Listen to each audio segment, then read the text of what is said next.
আমার ভাইয়ের বিয়ে ব্লগ দেখে সবাই জিজ্ঞাসা করতে করতে শেষ একদম যে আমি আমার ভাবির ড্রেসগুলো কোথা থেকে নিয়েছি আপনাদেরকে টুকটাক শপিং ভিডিও করে দেখাই। তো আমরা কোথা থেকে কি কি শপিং করেছি, কি কেনাকাটা করেছি টুকটাক দেখানোর চেষ্টা করেছি।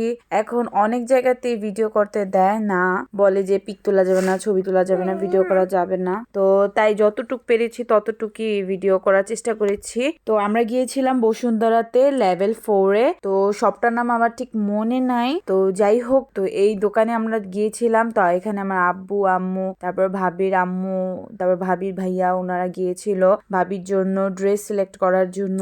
তো এইখানে ভালো কালেকশন ছিল, খুব গর্জিয়াস গর্জিয়াস ড্রেস ছিল। এক দেখাতেই মনে করেন সবার পছন্দ হয়ে যায় এখানকার ড্রেসগুলা। আপনারাও চাইলে এই শপে যেতে পারেন। এখানে লো রেঞ্জ থেকে হাই রেঞ্জের মধ্যে অনেকগুলো কালেকশন আছে। তো ভাবি একটা একটা করে ট্রায়াল দিচ্ছিল। তো এখান থেকে ভাবি তার হলুদে, বিয়ের, রিসেপশনের 3টা দিনেরই 3টা ড্রেস সিলেক্ট করেছে।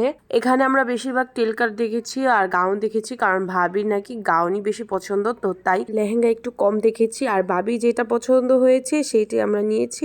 এক একটা গাউন আর টেল কাট এত বেশি হেভি ছিল, ভাবি ট্রায়াল দেওয়ার সময় অনেক বেশি অবস্থা খারাপ হয়ে গেছিল। কিন্তু যাই বলেন না কেন, ডিজাইন গুলো অনেক বেশি ইউনিক ছিল, একটার সাথে আরেকটার কোনো মিলই নেই। তো এখানে আমাদের কিউট ভাবি সব ড্রেস গুলো ট্রায়াল দিচ্ছিল, তাকে মাশাল্লাহ মাশাল্লাহ অনেক বেশি সুন্দর লাগছিল।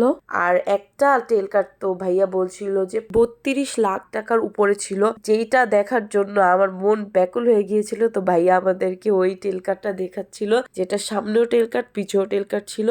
ওইটা একদম পাকিস্তানি স্টাইলে ছিল, কিন্তু অরেঞ্জের মধ্যে পিঙ্ক ছিল, তারপরে উপরে দিয়ে একটু ব্লু ছিল, মানে কেমন জানি একটা কালার কম্বিনেশন ছিল। আমার কাছে একদম ফালতু লেগেছে কালার কম্বিনেশনটা। তো যাই হোক, আমরা টোটালি আমাদের শপিংটা কমপ্লিট করে ফেলেছি। তো ভিডিওটা এই পর্যন্তই। সবাই ভালো থাকবেন। আল্লাহ হাফেজ।